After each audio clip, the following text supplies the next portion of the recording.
네가 어떻게 나한테 이럴 수가 있어, 이 종이. 다 거짓말이라고 해줘. 대체 뭐냐, 아가. 내 도장이 왜 여기 찍혀 있는 거니? 내 목소리는 나뭇잎처럼 바싹 마른 채 떨려 나왔다. 손에 들린 종이 몇 장이 금방이라도 사가 없어질 것처럼 위태로웠다. 5년 만에 되찾은 내 정신이 이 종이 쪼가리 하나의 무게를 감당하지 못하고 산산조각 날 것만 같았다. 내 맞은편 소파에 앉아 우아하게 찻잔을 들고 있던 며느리 김민서의 얼굴에 찰나의 균열이 스쳤다. 하지만 그 미세한 틈은 이내 솜사탕처럼 부드러운 미소로 완벽하게 메워졌다. 어머님, 그건 또 어디서 찾으셨어요? 제가 잘 모셔둔다고 했는데. 기운도 좋으셔.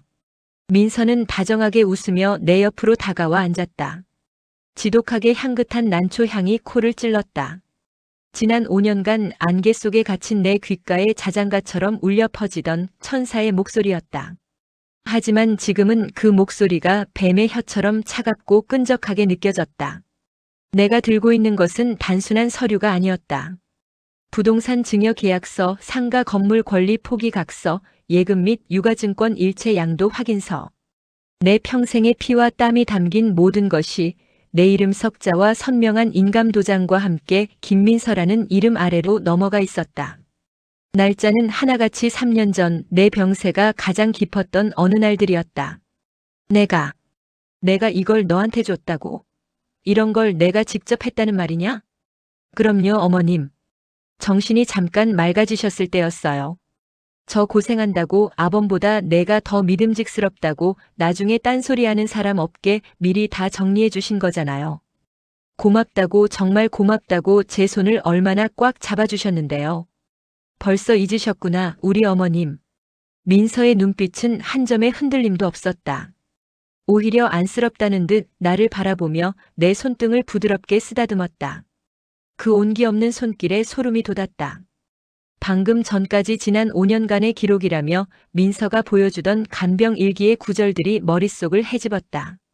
오늘 어머님이 처음으로 나를 보며 웃어주셨다. 눈물이 났다. 밤새 고열에 시달리시는 어머님 곁을 지켰다. 내 몸이 부서져도 괜찮다. 이웃이며 친척이며 모두가 칭송에 맞이 않던 천사 며느리. 안개 속에서 희미하게 떠오르는 기억 속에서도 민서는 늘 내 곁에 있었다.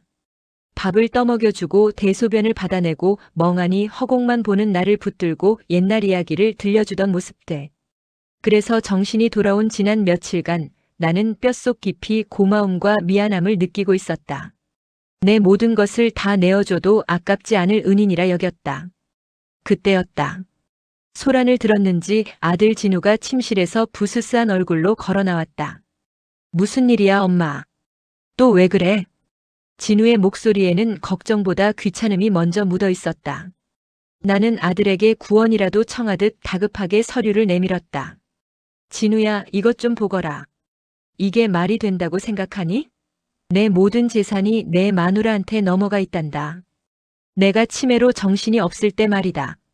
진우는 서류를 건성으로 훑어보더니 깊은 한숨을 내쉬었다. 그 한숨이 비수처럼 내 가슴에 박혔다. 아들의 시선은 나를 향하지 않았다. 그는 지치고 미안한 얼굴로 아내 민서를 바라볼 뿐이었다. 엄마, 제발 민서 좀 그만 괴롭혀. 엄마 정신 좋으실 때 직접 처리하신 일이잖아. 나도 옆에 있었고. 혹시라도 엄마 잘못되고 나서 동생분이나 다른 친척들이 재산 가지고 시끄럽게 할까봐 제일 고생하는 민서 앞으로 미리 정리해 두는 게 맞다고 엄마가 그러셨어. 기억 안 나? 뭐? 내가 옆에 있었다고.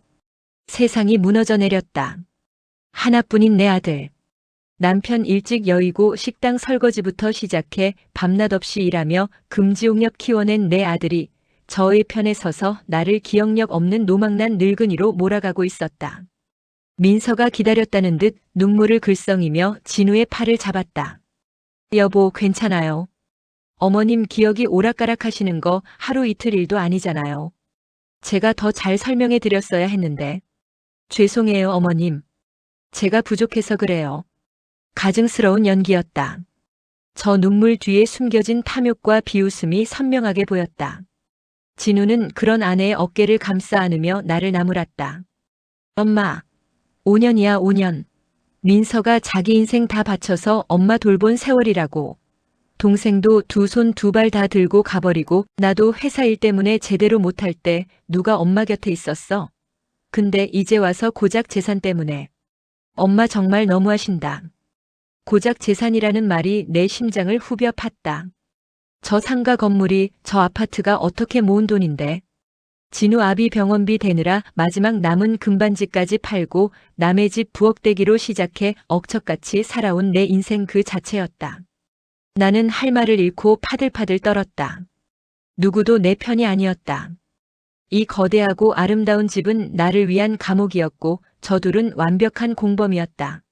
순간 안개처럼 흐릿했던 기억의 한 조각이 번개처럼 뇌리를 스치고 지나갔다. 3년 전 어느 겨울밤이었다. 나는 밤새 이불에 실내를 하고 흠뻑 젖은 채 추위에 떨고 있었다. 의식은 없었지만 그 비참한 감각만큼은 피부에 새겨져 있었다. 민서는 내 방문 앞에서 누군가와 통화하고 있었다. 희미하게 들려오던 그 목소리가 이제야 또렷하게 재생되었다. 아, 몰라. 똥오줌도 못 가리는 노인네, 일부러 그냥 뒀어. 좀 고생해봐야 정신 차리지. 어차피 내일 아침이면 자기가 뭘 했는지도 모를 텐데 뭐. 인감? 그건 벌써 내 손에 있지. 우리 진우 씨는 내가 하는 말이라면 껌뻑 죽잖아. 이제 이 집도 저 상가도 다 내 거야. 조금만 더 참으면 돼. 차가운 웃음소리가 귓가에 메아리 쳤다. 그래, 그랬었다. 모든 것이 조작된 거짓이었다. 저 다정한 얼굴 뒤에 숨어 나를 조롱하고 내 모든 것을 빼앗을 계획을 세우고 있었던 것이다. 나는 손에 든 서류를 천천히 내려놓았다. 분노로 타오르던 가슴이 얼음장처럼 차가워졌다. 지금 이 자리에서 소리치고 싸워봐야 소용없다. 저들은 나를 정신 나간 치매 노인으로 몰아 병원에 가두고도 남을 인간들이다. 나는 다시 연기해야 한다. 5년 동안 갇혀있던 그 짙은 안개 속으로 내 발로 직접 걸어 들어가야 한다. 나는 갑자기 머리를 감싸 쥐며 초점 없는 눈으로 허공을 바라봤다. 아, 머리가. 여기가 어디지? 진우야, 밥은 먹었니? 내 어눌한 말투에 진우의 얼굴에 안도와 죄책감이 뒤섞인 표정이 스쳐갔다. 민서는 재빨리 다가와 나를 부축했다. 어머님 많이 놀라셨죠? 괜찮아요. 제가 있잖아요. 방에 들어가서 좀 쉬세요. 제가 따뜻한 약차 한 잔 가져다 드릴게요. 민서의 팔에 순순히 몸을 맡기며 침실로 향하는 내내 나는 속으로 다짐했다. 그래, 아가. 내년이 만든 이 완벽한 연극의 주인공이 되어주마. 가장 비참하고 어리석은 노파 행세를 하며 내가 내 인생을 통째로 삼키는 동안 흘렸던 그 더러운 침 자국까지 모조리 찾아내주겠다. 잃어버린 내 5년의 세월과 내 인생을 걸고 지옥이 무엇인지 똑똑히 보여주마. 나의 전쟁은 이제부터 시작이다. 내 세상은 다시 안개 속으로 가라앉았다. 며느리 민서가 주는 약을 순순히 받아먹고 숟가락으로 떠먹여주는 멀건 죽을 아이처럼 받아 삼켰다. 멍하니 창밖을 보고 허공에 대고 알아들을 수 없는 소리를 중얼거렸다. 침을 흘리고 때로는 나를 부축하는 민서의 옷자락을 어린애처럼 꼭 붙잡기도 했다. 그럴 때마다 민서는 안심과 경멸이 뒤섞인 미소를 지으며 내 머리를 쓰다듬었다. 우리 어머님 착하시네. 그래, 이렇게 아무 생각 없이 계시는 게 제일 편한 거예요. 그 손길 아래에서 나는 칼날을 갈았다. 내 몸은 늙고 병들었지만 40년 넘게 시장 바닥에서 다져온 내 정신은 아직 죽지 않았다. 내 귀와 눈은 흐릿한 치매 노인의 것이 아니었다. 민서가 거실 소파에 나를 인형처럼 앉혀놓고 베란다에서 통화할 때 나는 숨소리까지 죽이며 그 목소리에 집중했다. 응, 엄마. 나야. 어머님? 똑같지 뭐. 어제 잠깐 정신이 드는 것 같아서 심장이 철렁했는데 다행히 금방 원래대로 돌아오셨어. 약 용량을 조금 늘려야 하나 봐 뭐. 상가 건물? 아, 그거 저번에 부동산에 내놨잖아. 생각보다 빨리 나갈 것 같아. 진우 씨? 그 사람은 몰라. 어머님이 워낙 건강하실 때부터 상가 관리는 나한테 맡기셨다고 철석같이 믿고 있으니. 그냥 어머니 요양 비용이랑 병원비 때문에 처분해야 할 것 같다고 살짝 흘려만 뒀지. 자기는 효자 노릇만 하면 되니까 골치 아픈 건 다 나한테 맡기잖아. 그게 내가 노린 거고. 나는 눈을 감은 채 소파에 기댄 채였지만 온몸의 피가 거꾸로 솟는 것 같았다. 내 평생의 자부심이었던 그 3층짜리 상가 건물. 굳은 비 오는 날에도 연탄 배달을 하며 악착같이 모은 돈으로 올린 내 분신과도 같은 곳이었다. 그것을 저가 자기 엄마와 작당하여 헐값에 팔아치우려 하고 있었다. 아들놈은 그저 속수무책으로, 아니 기꺼이 아내의 거짓말에 동조하고 있었다. 분노가 목구멍까지 차올랐지만 나는 입꼬리에 희미한 거품을 문 채 잠꼬대 같은 소리만 낼 뿐이었다. 아직 때가 아니다. 더 확실한 증거가 필요하다. 기회는 의외의 순간에 찾아왔다. 민서가 동창 모임에 간다며 아침부터 한껏 치장하고 나간 날이었다. 어머님, 오늘은 제가 저녁 늦게 들어올 거예요. 아범 오면 저녁 꼭 챙겨 드세요. 점심은 여기 죽 데워 드시고요. 내 뺨을 두어 번 두드리고 나가는 그 모습은 영락없는 효부였다. 나는 민서의 차가 사라지는 것을 확인하고 자리에서 벌떡 일어났다. 지난 며칠간 어지러운 노인 행세를 하며 집안 구석구석을 파악해둔 터였다. 목표는 아들 내외의 침실, 민서의 화장대 서랍이었다. 서랍은 잠겨있지 않았다. 나를 완벽하게 무력한 존재로 여기는 오만함 덕분이었다. 안에는 온갖 귀금속과 함께 작은 수첩 하나가 들어있었다. 간병 일기와는 다른 민서의 진짜 기록이었다. 거기에는 날짜와 함께 변호사 상담료, 법무사 수수료 같은 단어들과 금액이 적혀 있었고 결정적으로 박정숙 성년 후견인 신청 준비 서류 목록이라는 메모가 있었다. 나를 법적으로 완벽하게 무능력자로 만들어 재산을 마음대로 주무르려는 속셈이었던 것이다. 수첩을 넘기던 내 손이 한 페이지에서 멈췄다. 박정의 여사 연락처 차단 완료. 앞으로는 무슨 일이 있어도 언니와 통화 불가. 내 동생 정이었다. 심장이 쿵 내려앉았다. 어쩐지 이상했다. 내가 쓰러진 후 5년간 그토록 애틋했던 동생이 코빼기 한 번 비치지 않은 것이. 민서는 늘 이모님이 전화하셨는데 어머님 상태 안 좋다고 하니 스트레스 받으실까봐 걱정만 하시고 끊으셨어요 라고 둘러댔다. 다 거짓말이었다. 이 악마 같은 것이 우리 자매 사이를 갈라놓고 나를 완벽하게 고립시켰던 것이다. 나는 수첩을 품에 숨기고 서재로 달려갔다. 아들의 책상 위에 놓인 휴대폰을 집어들었다. 손이 덜덜 떨렸다. 제발 정의의 번호가 바뀌지 않았기를. 수화기 너머로 익숙한 컬러링이 흘러나왔고 곧이어 까칠하지만 정겨운 동생의 목소리가 들렸다. 여보세요? 정이야 나다. 언니다. 언니, 이게 무슨 소리야? 형부가 전화했는데 언니 말할 수 있었어? 길게 말 못한다. 내 말 잘 들어. 나 아픈 거 아니야. 정신 멀쩡해. 그동안 다 속았어. 민서 그년이 내 재산 다 빼돌리고 너랑 나 사이도 갈라놨다. 도움이 필요해. 수화기 너머로 정의가 숨을 급하게 몰아쉬는 소리가 들렸다. 혼란스러워하면서도 내 목소리에 담긴 절박함을 동생은 놓치지 않았다. 언니, 어디야? 내가 지금 당장. 아니, 여기로 오면 안 돼. 나는 아직 치매 환자 행세 중이다. 다음 주 수요일 오후 2시 과천중앙공원 동문 앞에서 만나자. 아무한테도 말하지 말고 혼자 와야 한다. 알겠니? 전화를 끊고 휴대폰 통화 기록을 삭제한 뒤 원래 자리에 갖다 놓았다. 온몸에서 진이 빠져나갔지만 심장은 다시 뛰기 시작했다. 5년간 나를 짓누르던 외로움과 무력감의 족쇄에 처음으로 균열이 가는 순간이었다. 약속한 날 나는 민서에게 재활치료를 핑계로 활동보조사와 함께 공원 산책을 나가겠다고 졸랐다. 민서는 내가 조금이라도 기력을 회복하는 것이 귀찮다는 듯 마지못해 허락했다. 활동보조사는 민서가 고용한 사람이었지만 다행히 본인의 업무 외에는 무심한 성격이었다. 공원 벤치에 나를 앉혀놓고 이어폰을 낀 채 자기만의 시간을 보내는 그녀를 등지고 나는 약속 장소로 향했다. 저 멀리서 안절부절 못하며 서성이는 동생의 모습이 보였다. 5년의 세월이 흘렀지만 한눈에 알아볼 수 있었다. 정이야. 나를 발견한 동생은 귀신이라도 본 듯한 얼굴로 달려왔다.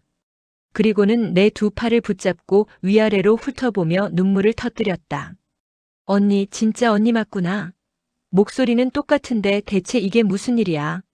올케가 언니 말도 못하고 사람도 못 알아본다고 병원에선 가망 없다고 했다는데. 우리는 벤치에 앉아 그간의 모든 이야기를 나누었다.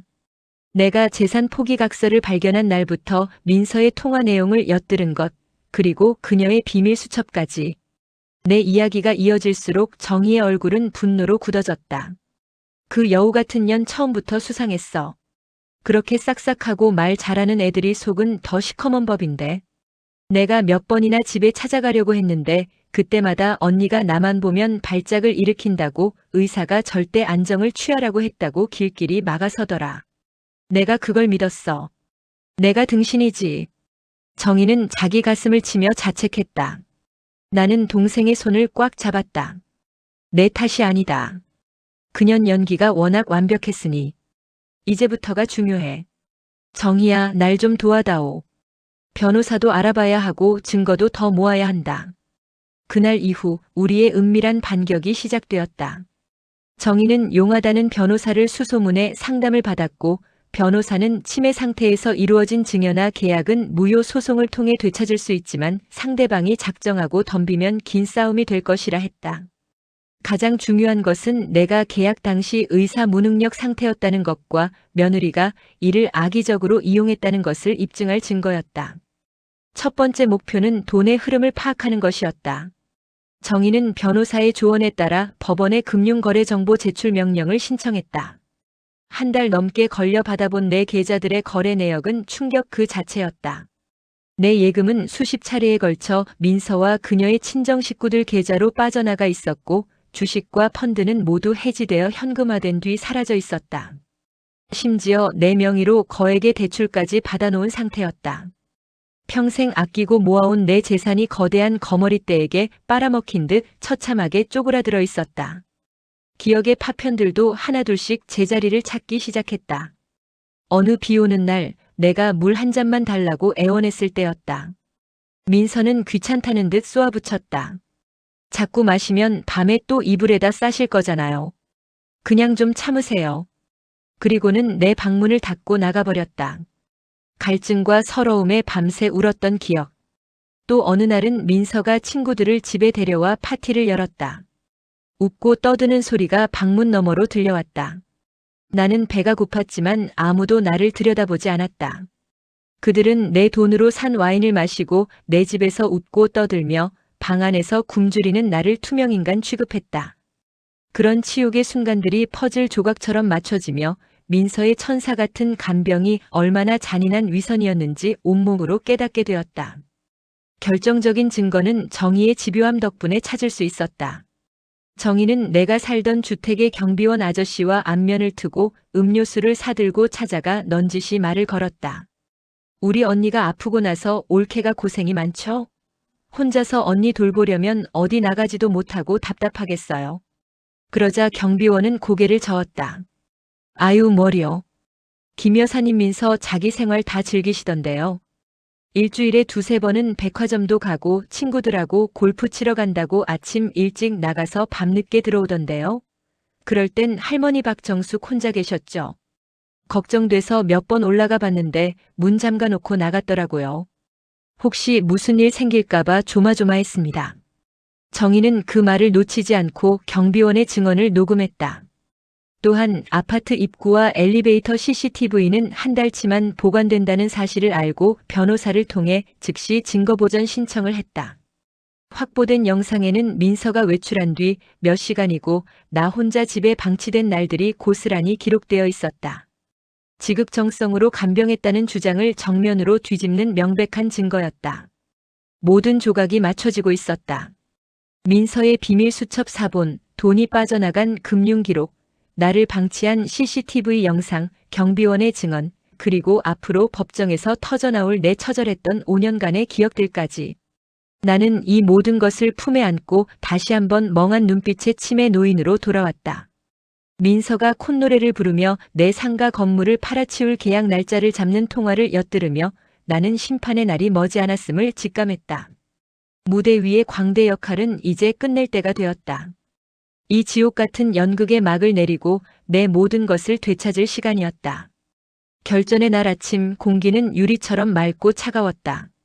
민서는 아침부터 평소보다 더 공들여 화장을 하고 가장 값비싼 옷을 꺼내 입었다. 오늘 오후 2시 내 상가 건물의 매매 계약서에 도장을 찍는 날이었다. 그녀의 입가에서는 감출 수 없는 승리감과 흥분이 콧노래처럼 새어나왔다. 아들 진우는 그런 아내가 대견하다는 듯 당신 고생 많았어. 이제 어머니 병원비 걱정은 좀 덜겠네. 역시 당신밖에 없어. 라며 등을 두드려 주었다. 나는 휠체어에 앉아 턱받이를 한 채 멀건 죽을 입가에 잔뜩 묻히며 그 위선적인 부부의 아침 드라마를 무표정하게 관람했다. 내 심장은 폭풍 전야의 바다처럼 고요했다. 어머님, 저 다녀올게요. 부동산 들렀다가 은행도 가야 해서 좀 늦을 거예요. 착하게 잘 계셔야 해요. 민서가 내 뺨을 가볍게 치며 말했다. 늘 하던 가축을 다루는 듯한 다정한 손길이었다. 나는 초점 없는 눈으로 그녀를 올려다보며 어눌하게 중얼거렸다. 가가지 마. 민서는 피식 웃었다. 그 웃음에는 이제 와서 내가 뭘 어쩌겠어 하는 완벽한 조롱이 담겨 있었다. 어머님도 참 다 어머님 위해서 이러는 거잖아요. 금방 올게요. 현관문을 열고 나가려는 바로 그 순간이었다. 등 뒤에서 얼음처럼 차갑고 명료한 목소리가 울려 퍼졌다. 앉아라, 김민서. 내 목소리였다. 치매 환자의 뭉개진 발음이 아닌 40년 전 시장 골목을 호령하던 박정숙의 또렷하고 서슬퍼런 목소리. 민서는 문고리를 잡은 채 그대로 굳었다. 그녀의 어깨가 경미하게 떨리는 것이 보였다. 진우 역시 소파에서 신문을 보다 말고 경악한 얼굴로 나를 돌아봤다. 나는 턱바지를 획 잡아떼어 바닥에 던져버리고 휠체어에서 천천히, 아주 천천히 두 발로 일어섰다. 지난 5년간 퇴화했던 다리 근육이 비명을 질렀지만 정신력으로 버텼다. 똑바로 서서 나는 두 사람을 차례로 응시했다. 어머니, 방금? 진우가 말을 더듬었다. 민서는 재빨리 표정을 수습하고 걱정스럽다는 얼굴로 내게 다가왔다.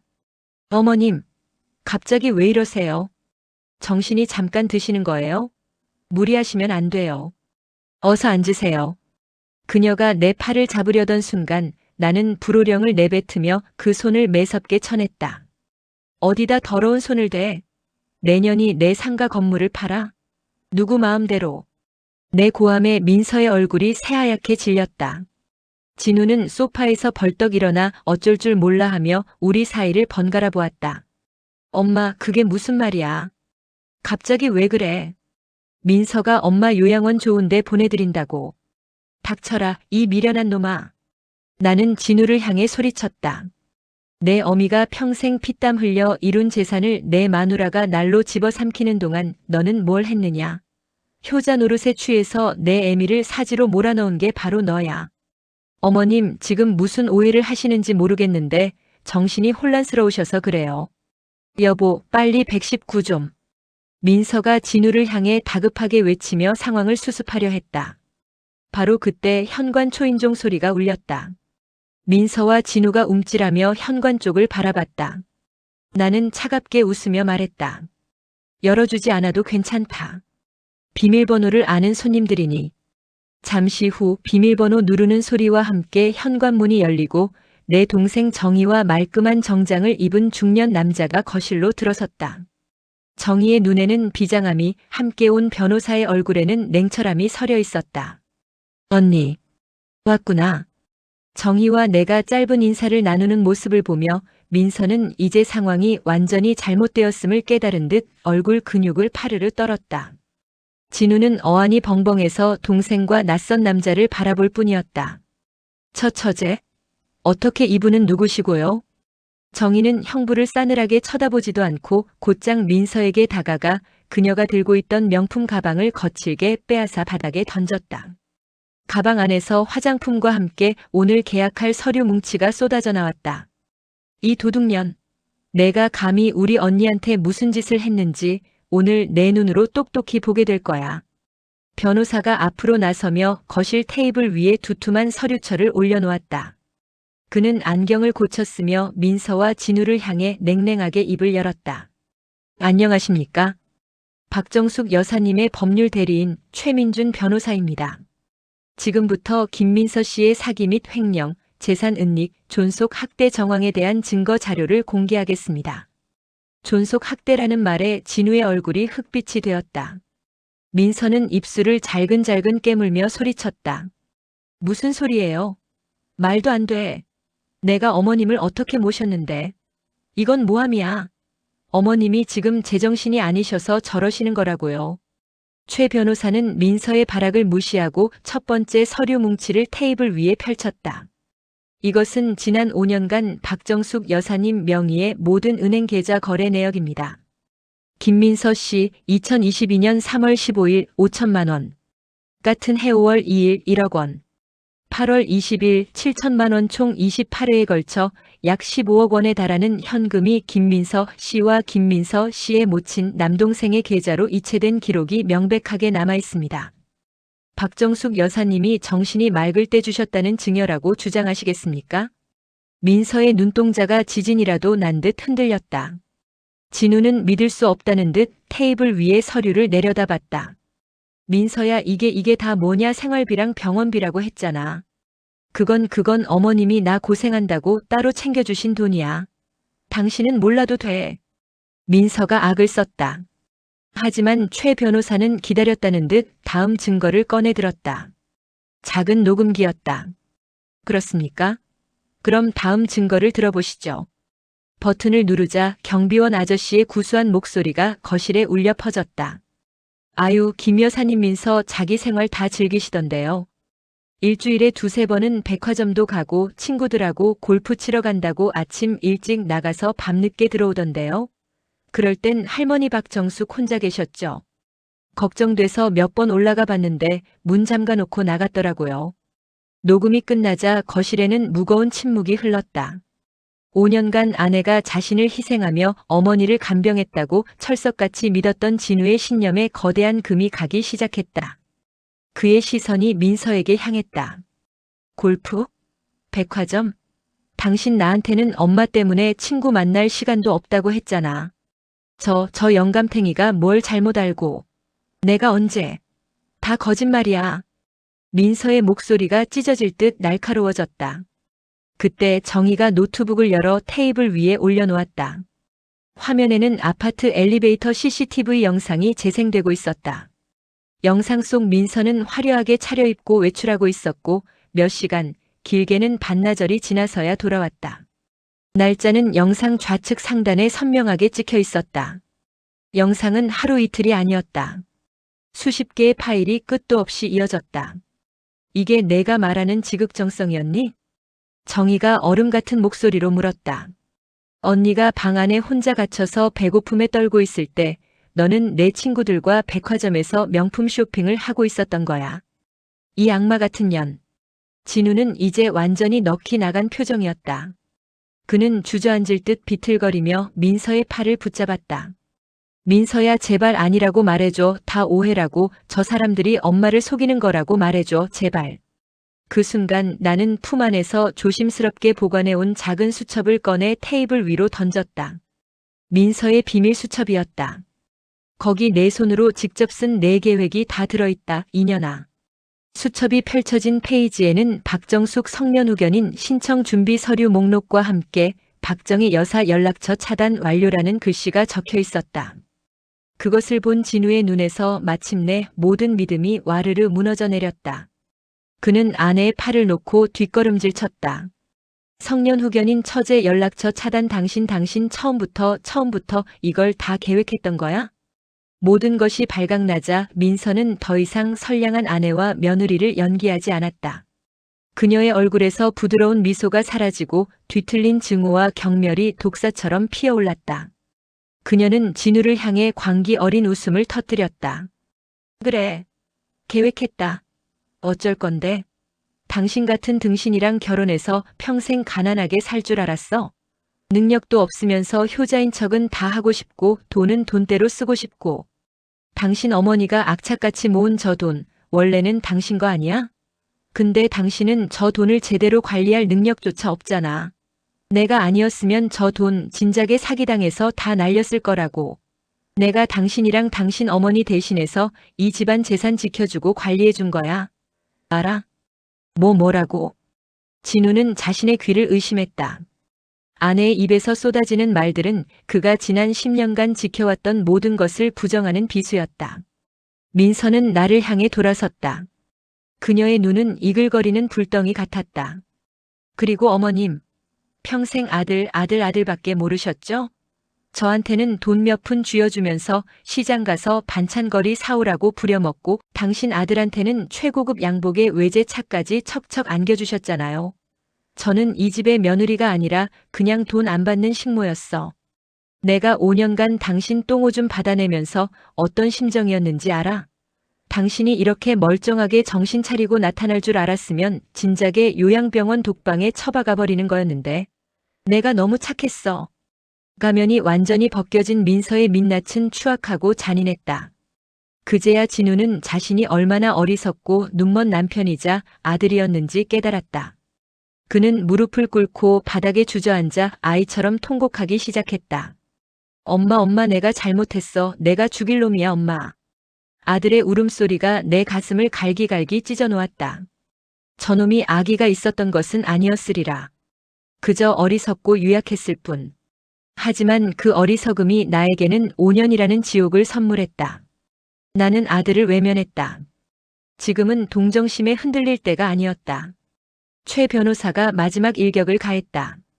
김민서 씨, 오늘부로 박정숙 여사님의 모든 재산에 대한 증여, 무효 확인 소송 및 부당이득 반환 청구 소송을 제기합니다. 또한 사기, 횡령, 사문서 위조, 존속 학대에 대한 형사 고소도 함께 진행할 예정입니다. 각오하시는 게 좋을 겁니다. 법적인 선고가 내려지자 민서는 실성한 사람처럼 웃다가 울다가를 반복하며 바닥에 주저앉았다. 천사 며느리의 완벽했던 무대는 산산조각이 났고 남은 것은 탐욕과 거짓으로 얼룩진 한 인간의 볼품없는 잔해뿐이었다. 나는 텅 빈 눈으로 그 아수라장을 내려다보았다. 5년간 꿈꿔왔던 복수의 순간이었다. 내 모든 것을 되찾을 첫걸음을 떼는 순간이었다. 하지만 가슴속은 시원하기는커녕 차가운 바람만 휑하게 불어왔다. 바닥에 엎드려 우는 내 아들과 증오의 찬 눈으로 나를 노려보는 며느리. 그리고 이 모든 것을 되돌리기에는 너무나 많은 시간이 흘러버렸다는 깊은 상실감.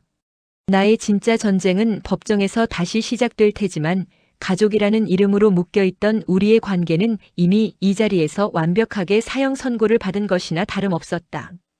그 아수라장이었던 거실의 공기는 무겁게 가라앉았다.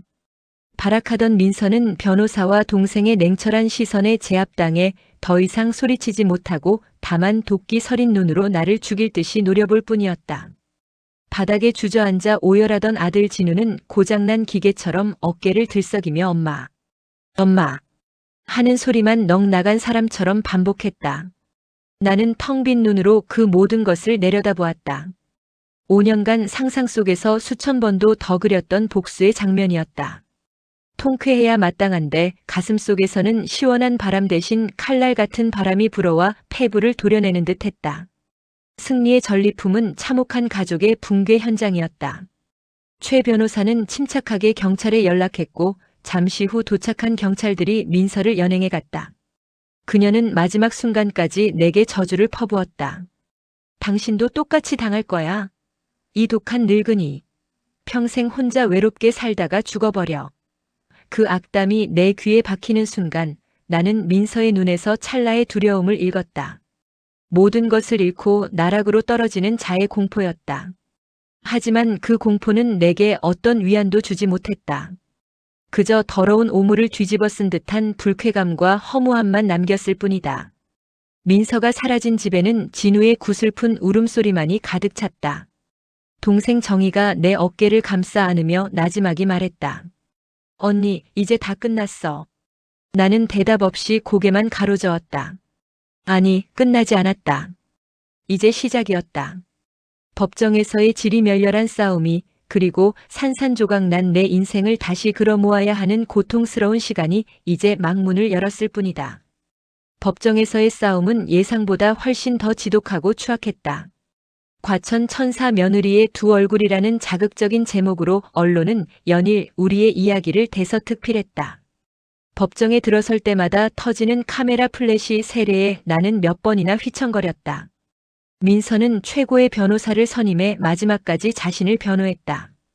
그녀는 법정에서 눈물로 자신의 결백을 호소했다. 자신이 얼마나 시어머니를 사랑했는지, 치매에 걸린 시어머니를 돌보는 일이 얼마나 고되고 힘들었는지, 재산 문제는 모두 시어머니가 정신이 맑을 때 자신에게 고마움의 표시로 증여한 것이라고 주장했다. 때로는 연약한 피해자처럼 흐느꼈고 때로는 억울함에 미칠 것 같은 비련의 여주인공을 연기했다. 그녀의 연기는 너무나도 뛰어나서 몇몇 배심원들의 눈시울이 붉어질 정도였다. 가장 고통스러운 순간은 아들 진우가 증인석에 섰을 때였다. 몇 달 사이에 10년은 늙어버린 듯한 아들은 헬쑥한 얼굴로 증인석에 앉아 고개를 들지 못했다. 민서의 변호사가 집요하게 물었다. 증인은 아내 김민서 씨가 장모님을 5년간 지극정성으로 간병하는 모습을 옆에서 지켜보셨지요? 네. 아내가 장모님의 재산을 가로채려는 어떤 의도를 보인 적이 있습니까? 없었습니다. 그렇다면 장모님의 재산이 아내의 명의로 이전된 것은 장모님의 자발적인 의사였다고 믿으셨습니까? 진우는 한참 동안 입을 열지 못했다. 그의 시선이 방청석에 앉은 내게로 향했다. 그 눈에는 미안함과 원망, 자기 혐오와 변명이 뒤엉켜 있었다. 나는 아들의 눈을 피하지 않고 똑바로 마주 보았다. 그 시선을 마주한 진우는 결국 무너지듯 고개를 떨구며 거의 들리지 않는 목소리로 대답했다. 저는 그렇게 믿었습니다. 제가 어리석었습니다. 그 한마디에 모든 것이 담겨 있었다. 아들은 끝내 아내를 악인으로 매도하지 못했다. 차라리 모든 것이 자신의 어리석음 때문이었다고 자책하는 길을 택했다. 그 유약함이, 그 비겁함이 내 가슴에 마지막 비수를 꽂았다. 저 아이는 여전히 현실을 제대로 마주할 용기가 없는 것이다. 그 순간 나는 깨달았다. 나와 내 아들의 관계는 다시는 예전으로 돌아갈 수 없으리라는 것을. 내 차례가 되어 증인석에 섰을 때 나는 떨지 않았다. 5년간 겪었던 일들을 차분하고 담담하게, 하지만 모든 감정을 실어 증언했다. 내가 안개 속 같은 의식 속에서 느꼈던 배고픔과 갈증, 추위와 외로움에 대해 말했다. 방문 밖에서 들려오던 민서의 웃음소리와 통화 내용을 이야기했다. 나를 혼자 집에 가두고 몇 시간씩 자리를 비웠던 날들, 물 한 잔 달라는 내게 밤에 이불에 싼다며 면박을 주던 순간을 묘사할 때는 나도 모르게 목소리가 떨려 나왔다. 존경하는 재판장님, 저는 저 여자에게 제 전 재산을 빼앗겼습니다. 하지만 제가 정말로 잃어버린 것은 돈이 아닙니다. 저는 지난 5년의 세월을 도둑 맞았습니다. 하나뿐인 아들과의 믿음을 잃었고 한 인간이 다른 인간에게 가할 수 있는 잔인함의 끝을 보았습니다. 부디 저 여자가 제게서 앗아간 모든 것의 대가를 치르게 해주십시오. 내 증언이 끝나자 법정은 물을 끼얹은 듯 조용해졌다. 방청석 곳곳에서 훌쩍이는 소리가 들려왔다. 민서는 고개를 숙인 채 어깨를 떨고 있었지만 그것이 회개의 눈물인지 분노의 떨림인지는 알 수 없었다. 1년이 넘는 긴 법정 공방 끝에 마침내 판결이 내려졌다. 재판장은 내 손을 들어주었다. 민서가 내 치매 상태를 악용하여 재산을 편취한 사실이 인정되었고 그동안 이루어졌던 모든 증여 및 매매 계약은 무효라는 판결이 내려졌다. 민서는 사기 및 횡령, 존속 학대 등의 혐의로 징역 7년형을 선고받았다. 법정 구속이 결정되어 교도관들에게 팔이 붙들려 끌려나가는 순간 민서는 나를 향해 마지막으로 소리쳤다. 이게 끝이라고 생각하지 마. 하지만 그 외침은 더 이상 내 마음에 어떤 파문도 일으키지 못했다. 모든 것이 끝났다. 나는 내 집과 상가 건물 그리고 통장의 돈들을 모두 되찾았다. 승리였다. 하지만 법원 계단을 내려오는 내 발걸음은 천근만근 무거웠다. 정의가 내 팔을 부축하며 말했다. 언니 고생했어. 이제 진짜 다 끝났어. 나는 희미하게 웃어 보였지만 눈에서는 눈물이 흘러내렸다. 기쁨의 눈물이 아니었다. 모든 것이 제가 되어버린 폐허 위에서 홀로 살아남은 자의 서러운 눈물이었다. 며칠 후 진우가 쭈뼛거리며 나를 찾아왔다. 우리는 모든 비극이 시작되었던 그 집 거실에서 마주 앉았다. 한때는 단란한 웃음소리가 가득했던 공간이었지만 이제는 싸늘한 정막만이 감돌았다. 진우는 내 앞에 무릎을 꿇고 머리를 조아렸다. 엄마, 제가 죽일 놈입니다. 제가 다 잘못했습니다. 제 눈과 귀가 멀어서 엄마가 그 고통을 당하시는 동안 아무것도 몰랐습니다. 제발 저를 용서해 주세요, 엄마. 아들은 아이처럼 엉엉 울며 내 바짓가랑이를 붙잡았다. 나는 가만히 아들의 정수리를 내려다보았다. 희끗희끗해진 머리카락이 아들이 겪었을 마음고생을 보여주는 듯 했다. 가슴 한구석이 아릿하게 저려왔다. 내 자식이니까. 내 배 아파 낳은 새끼니까. 하지만 용서라는 말이 차마 입 밖으로 나오지 않았다. 진우야. 내가 나지막이 부르자 아들이 고개를 들었다. 눈물과 콧물로 범벅이 된 얼굴이 말이 아니었다. 내가 아기를 가지고 그랬다고는 생각하지 않는다. 너는 그저 어리석고 유약했을 뿐이겠지. 내 아내를 너무나 믿었고 그 믿음이 너의 눈을 가렸을 테지. 네, 엄마. 맞아요. 제가 병신이었습니다. 하지만 진우야. 세상에는 몰랐다는 말로 용서받을 수 없는 죄도 있는 거란다. 너의 그 어리석음 때문에 나는 5년이라는 세월을 생지옥 속에서 살았다. 내가 내 아들에게조차 보호받지 못한다는 절망감 속에서 하루하루를 버텼어. 내가 내미는 숟가락을 받아먹으면서도 나는 속으로 피눈물을 흘렸다. 이 깨진 신뢰를 우리가 어떻게 다시 붙일 수 있겠니? 내 말에 진우는 더 이상 아무 말도 하지 못하고 다시 고개를 숙인 채 흐느꼈다. 나는 자리에서 일어나 창가로 걸어갔다. 이 집에서 나가거라. 너에게 이 집을 물려줄 생각은 없다. 내가 살 집은 내 힘으로 마련하거라. 이제라도 어미 품에서 벗어나 내 두 발로 서서 진짜 어른이 되어야지. 그게 내가 내 죄를 씻는 유일한 길이다. 그것이 내가 아들에게 할 수 있는 최선의 말이자 마지막 모정이었다. 며칠 뒤 진우는 자신의 짐을 꾸려 묵묵히 집을 나섰다. 텅 빈 아들의 방을 보며 나는 한참을 서 있었다. 마음이 편치 않았지만 후회는 없었다. 상처 입은 짐승이 상처를 핥으며 스스로 치유하듯 우리 모자에게는 각자의 시간이 필요했다. 나는 다시 혼자가 되었다. 동생 정희가 자주 들러 살뜰히 챙겨주었지만 밤이 되어 정희마저 돌아가고 나면 이 넓은 집에 나 혼자 덩그러니 남겨졌다. 예전에는 아들과 며느리의 인기척으로 북적이던 집이 이제는 내 숨소리 하나까지도 벽에 부딪혀 메아리 칠 정도로 고요했다. 나는 가끔 밤에 잠에서 깨어 거실 소파에 멍하니 앉아 있곤 했다. 그러면 5년 전의 악몽이 환영처럼 눈앞에 어른거렸다. 나를 경멸의 눈으로 쳐다보던 민서의 얼굴, 아무것도 모른 채 아내의 말에 고개를 끄덕이던 아들의 모습. 나는 그 환영들을 쫓아내려 고개를 세차게 흔들었다. 어느 맑은 가을날 나는 정희와 함께 내 상가 건물을 찾아갔다. 1층 식당에서는 구수한 된장찌개 냄새가 풍겨왔고 2층 학원에서는 아이들의 웃음소리가 들려왔다. 3층 내 사무실에 올라가 창밖을 내다보았다. 분주하게 오가는 사람들과 활기찬 거리의 풍경이 한눈에 들어왔다. 젊은 시절 이 건물을 올리기 위해 밤낮 없이 일했던 기억이 주마등처럼 스쳐 지나갔다. 땀과 눈물, 내 청춘이 고스란히 담겨있는 곳이었다. 이곳을 지켜냈다는 안도감이 밀려왔다. 언니, 이제 여기는 어떻게 할 거야? 계속 세를 줄 거야 아니면? 정희가 조심스럽게 물었다.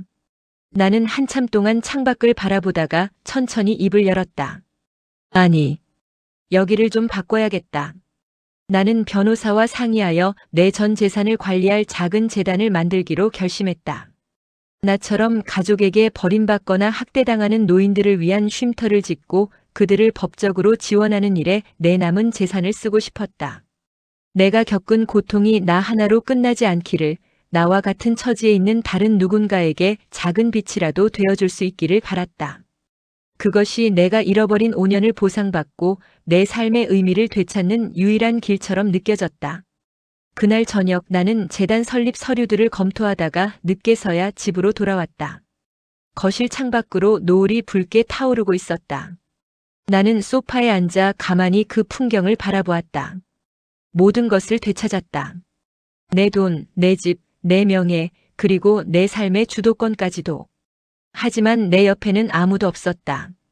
아들의 빈자리, 한때 가족이라 믿었던 이들의 배신이 남긴 상흔은 돈이나 명예로 채울 수 있는 것이 아니었다. 나는 문득 자리에서 일어나 오래된 가족 앨범을 꺼내 들었다. 앨범 속에는 남편과 함께 활짝 웃고 있는 젊은 시절의 내 모습, 그리고 아장아장 걷는 어린 진우를 안고 행복해하는 모습이 담겨 있었다. 그 시절에 나는 세상 모든 것을 가진 듯 했다. 하지만 그 행복은 이제 다시는 돌아올 수 없는 과거의 유물이 되어버렸다. 모든 것을 되찾았지만 나는 동시에 모든 것을 잃었다. 잃어버린 5년의 세월과 산산조각 난 가족에 대한 신뢰, 그리고 다시는 온전해질 수 없는 아들과의 관계. 그것이 내가 치른 승리의 대가였다.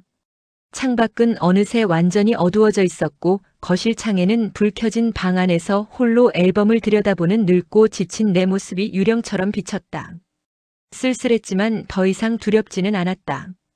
기나긴 어둠의 터널을 지나왔고 나는 이제 내 앞에 남겨진 길을 혼자서라도 꿋꿋이 걸어가야만 했다. 내일 아침 해는 다시 떠오를 것이다. 모든 것을 되찾았지만 동시에 모든 것을 잃은 할머니의 슬픈 승리. 여러분이라면 어떤 선택을 하셨을까요? 이 이야기에 대한 솔직한 댓글을 기다립니다. 좋아요와 구독으로 채널을 응원해주세요.